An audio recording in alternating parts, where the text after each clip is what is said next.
ओम शांति। आज की मुरली का सार। मीठे बच्चे, खुशी जैसी खुराक नहीं। तुम खुशी में चलते फिरते पैदल करते बाप को याद करो तो पावन बन जाएंगे। प्रश्न है, कोई भी कर्म विकर्म न बने उसकी युक्ति क्या है? उत्तर है, विकर्मों से बचने का साधन है श्रीमत। बाप की जो पहली श्रीमत है कि अपने को आत्मा समझ बाप को याद करो, इस श्रीमत पर चलो तो तुम विकर्मा जीत बन जाएंगे। सुनते हैं मुख्य पॉइंट्स। पहला है, बाप कहते हैं तुम घर में भी स्कूल बना सकते हो। पावन बनना और बनाना है। तुम पावन बनेंगे तो फिर दुनिया भी पावन बनेगी। अभी है रावण की राजधानी। बाप आया हुआ है, कहते हैं मुझे याद करो तो तुम पावन बन जाएंगे। कोई भी आसुरी कर्म नहीं करो। माया तुमसे जो छीछी कर्म कराएगी वह कर्म जरूर विकर्म बनेगा। दूसरा पॉइंट, पहले नंबर में जो कहते हैं ईश्वर सर्वव्यापी है, यह भी माया ने कहलाया ना।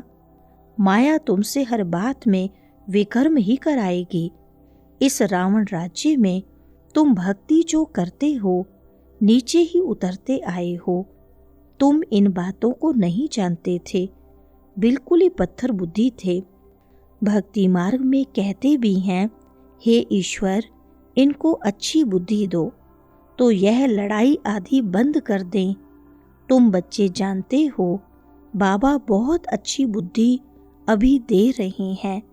तीसरा पॉइंट, भल घूमो फिरो बाबा की याद में तुम कितना भी पैदल करके जाएंगे तुमको शरीर भी भूल जाएगा। गाया जाता है ना, खुशी जैसी खुराक नहीं। मनुष्य धन कमाने के लिए कितना दूर दूर खुशी से जाते हैं। यहाँ तुम कितना धनवान संपत्तिवान बनते हो। बाप कहते हैं मैं कल्प कल्प आकर तुम आत्माओं को अपना परिचय देता हूँ। चौथा पॉइंट, शांति धाम सुख धाम जाने के लिए मनुष्य कितना माथा मारते हैं। यह थोड़ी कोई जानते हैं कि भगवान कैसे आकर भक्ति का फल हमको देगा।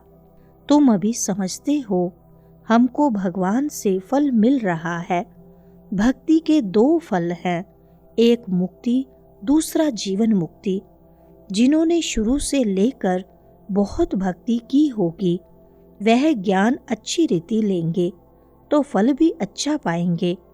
भक्ति कम की होगी तो ज्ञान भी कम लेंगे, फल भी कम पाएंगे। हिसाब है ना। पांचवा पॉइंट, बाप के साथ धर्मराज भी है ना।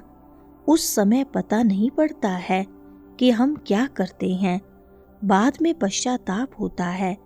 ऐसे बहुत होते हैं किसका खून आदि करते हैं तो जेल में जाना पड़ता है, फिर पश्चाताप होता है। नायक उनको मारा। ढेर समाचार अखबारों में पढ़ते हैं, तुम तो अखबार पढ़ते नहीं हो। दुनिया में क्या क्या हो रहा है तुमको मालूम नहीं पड़ता है। दिन प्रतिदिन हालतें खराब होती जाती हैं, सीढ़ी नीचे उतरनी ही है। छठा पॉइंट, बाप कहते हैं मैं तुम्हारा टीचर भी हूँ ना। टीचर के पास स्टूडेंट की पढ़ाई का और चाल चलन का रिकॉर्ड रहता है ना। कोई की चाल बहुत अच्छी, कोई की कम, कोई की बिल्कुल खराब। नंबरवार होते हैं ना। तुम खुद भी जान सकते हो हमारे में यह आदत है, इस कारण हम फेल हो जाएंगे। बाबा हर बात क्लियर कर समझाते हैं। पूरी रीति पढ़ाई नहीं पढ़ेंगे, किसको दुख देंगे तो दुखी होकर मरेंगे। पद भी भ्रष्ट होगा, सजाएं भी बहुत खाएंगे। सातवां पॉइंट, मीठे बच्चे अपनी और दूसरों की तकदीर बनानी है तो रहम दिल का संस्कार धारण करो। जैसे बाप रहमदिल है तब टीचर बनकर तुम्हें पढ़ाते हैं। कोई बच्चे अच्छी रीति पढ़ते और पढ़ाते हैं इसमें रहमदिल बनना होता है। टीचर रहमदिल है ना। कमाई का रास्ता बताते हैं कि कैसे अच्छा पोजीशन तुम पा सकते हो, परंतु जिनकी तकदीर में ही नहीं है तो तदबीर क्या कर सकते। 8वां पॉइंट, तुमको हर एक बात बेहद की समझाई जाती है। तुम्हारा है बेहद का वैराग्य। सन्यासी तो हैं निर्वृत्ति मार्ग वाले। वास्तव में उन्हों को तो जंगल में रहना है। पहले पहले ऋषि मुनि आदि सब जंगल में रहते थे। वह सतो प्रधान ताकत थी तो मनुष्यों को खींचते थे। कहाँ कहाँ कुटियाओं में भी उनको भोजन जाकर पहुंचाते थे। सन्यासियों के कभी मंदिर नहीं बनाते हैं, मंदिर हमेशा देवताओं के बनाते हैं। तुम कोई भक्ति नहीं करते हो, तुम योग में रहते हो।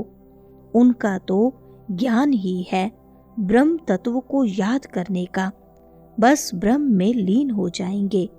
9वां पॉइंट, बाप आते ही हैं संगम युग पर, आकर के देवी देवता धर्म की स्थापना करते हैं।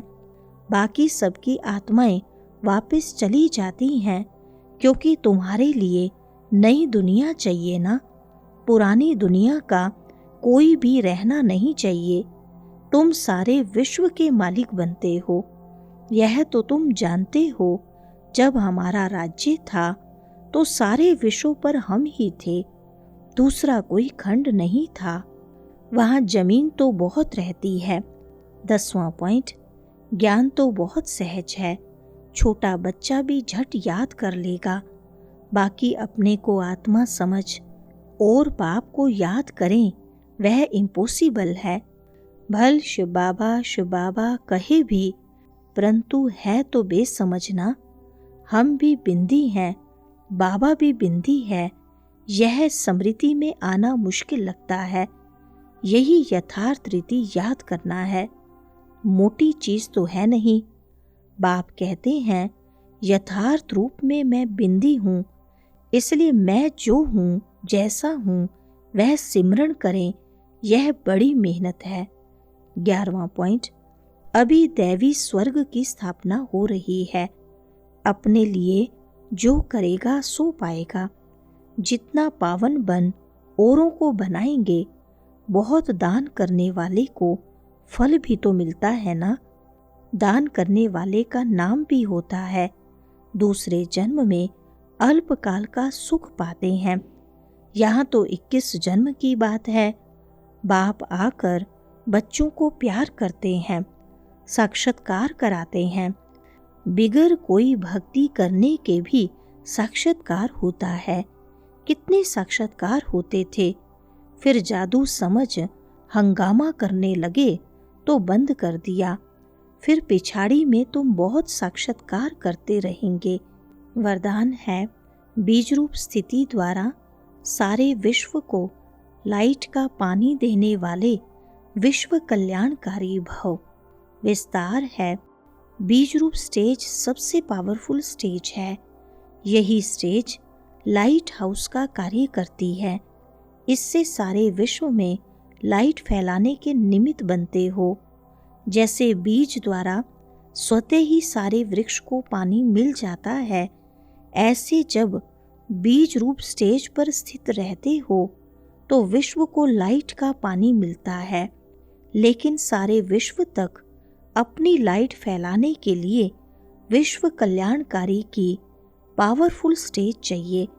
इसके लिए लाइट हाउस बनो, न कि बल्ब।